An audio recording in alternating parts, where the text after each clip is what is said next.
Boa tarde, boa tarde. A gente veio no sítio de uma amiga da gente. Olha aqui o que tem pra... que ela deu pra eu comer, gente. Eu já não gosto, né? Dessas coisas. Olha, bolo de milho. Olha. E eu gosto quando fica assim, queimadinho, ó. Gente, perfeito, viu? Perfeito. Só gosto quando ficar queimadinho. Tem canjica ali, já tem milho cozinhado. Ela mandou a gente comer. Gente, eu gosto quando fica assim, ó. Pra mim, só gosto quando fica assim, queimadinho. Perfeito.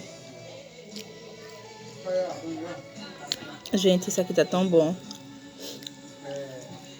É raro a gente comer um bolo de milho assim, viu? Perfeita. Perfeito, viu? Maravilhoso. Que chegou até aqui. Espero que vocês deixem seu like. Estou passando uma tarde no sítio da minha amiga. Um beijo, tchau, tchau.